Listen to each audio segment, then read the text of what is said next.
Hindi paper 10 के हम mock exam के आंसर्स देखेंगे, क्वेश्चंस और आंसर्स। फर्स्ट क्वेश्चन था कि निम्नलिखित में कौन सा स्वामी विवेकानंद जी के चिंतन का सबसे प्रमुख बिंदु था? तो राष्ट्र का विकास, ये सही है। स्वामी विवेकानंद जी का शिकागो विश्व धर्म सम्मेलन में भाग लेने का उद्देश्य तो हिंदू धर्म में निहित तत्व ज्ञान से विश्व को परिचित कराना था। निम्नलिखित शब्दों में कौन सा उर्दू भाषा का है? तो बेसाख्ता सही है। निम्नलिखित में से कौन सा कथन गद्यांश के भाव से सही रूप में व्यक्त करता है? तो आज़ादी की लड़ाई में गांधी जी को जो समर्थन मिला उसकी नींव स्वामी विवेकानंद जी ने ही रखी थी, ये सही है। राष्ट्र भक्ति में प्रयुक्त समास क्या है? तो संबंध तत्पुरुष है। मनुष्य की बढ़ोतरी के लिए ईमानदार कोशिश की है। वाक्य में रेखांकित किए गए विशेषण का उपभेद बताना है, तो गुणबोधक है। परिपक्व की भाववाचक संज्ञा क्या है? तो परिपक्वता है, ये सही है। निम्नलिखित में से कौन सा शब्द सान्निध्य का समानार्थक है? तो समीपति, ये सही है। निम्नलिखित में से कौन सा दशेज शब्द है? तो खंगाल है। स्वभावत नहीं है, दशेज शब्द खंगाल। उसके बाद है सेकंड, हिंदी भाषा की पाठ्य पुस्तक में लोक गीतों को शामिल करने का कौन सा उद्देश्य सबसे कम महत्वपूर्ण है? तो कम महत्वपूर्ण यह है कि लोक गीतों की भाषिक विशेषताओं से परिचित होने का अवसर मुहैया करना। उसके बाद थर्ड है कि भाषा विकास का द्वितीय चरण कौन सा है? तो बोलना है, सही है। वाक पटुता क्या है? तो बोलने की कुशलता है। उसी तरह फिफ्थ, भाषा प्रयोगशाला छात्रों के लिए हेडफोन्स पर सुनने के लिए एक जगह है।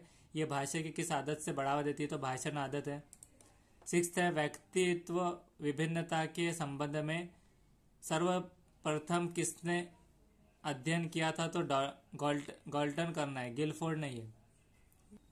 तो यहाँ पर गॉल्टन करेंगे। नेक्स्ट है सेवेंथ वाला। सेवेंथ में है भाषा शिक्षण में पाठ्य पुस्तक क्या है? तो साधन है, सही है। एकमात्र साधन नहीं है क्योंकि उसके अलावा भी हो सकते हैं, तो साधन सही है। उसके बाद है एट, निबंध रचना में इसके दो गुणों कला पक्ष एवं भाव पक्ष का ध्यान रखा जाता है। निम्नलिखित में से किस गुण का संबंध कला पक्ष से है? तो रचना की सरलता तथा सजीवता, ये सही है। उसके बाद नाइन्थ, हिंदी भाषा के दृष्टिकोण में शुद्ध लेखन का घनिष्ठ संबंध क्या है? तो उच्चारण की शुद्धति से है, साहित्य अभिरुचि होने से नहीं है, उच्चारण की शुद्धति से। उसके बाद है बहुसांकेतिक पृष्ठभूमि वाली कक्षा में भाषा शिक्षक को क्या करना चाहिए? तो परस्पर बातचीत करने के अधिक अवसर देना, ये सही है। ये फर्स्ट गलत है कि बच्चों को मानक भाषा प्रयोग के लिए ही कहना। उसके बाद 11th है कि निम्नलिखित व्याकरण शिक्षण पद्धति में कौन सा समय पर पाठ्य पुस्तक या रचना लेखन के शिक्षण की परेशानी है? तो आस्कमिक विधि, ये सही है। उसके बाद है 12th, एक भाषा शिक्षक के रूप में पाठ पढ़ाने के उपरांत आप निम्नलिखित में से किस प्रकार के प्रश्न को सर्वाधिक महत्व देंगे? तो गांधी जी के जीवन, व्यक्ति की किन विशेषताओं ने आपको प्रभावित किया और क्यों, ये वाला है। 13th है कि रश्मि अपने कक्षा को बाहर मैदान में ले जाती है, पर्यावरण पर आधारित कविता पाठ का कार्य कराती है। रश्मि का उद्देश्य क्या है? तो मैदान में प्राकृतिक वातावरण के साथ संबंध जोड़ते हुए कविता को समझने का अवसर देना। 14th है कि शब्दों के अर्थ स्पष्ट करने की सर्वश्रेष्ठ पद्धति क्या है? कि वाक्य प्रयोग द्वारा बच्चों को अर्थ का अनुमान लगाने का अवसर देना।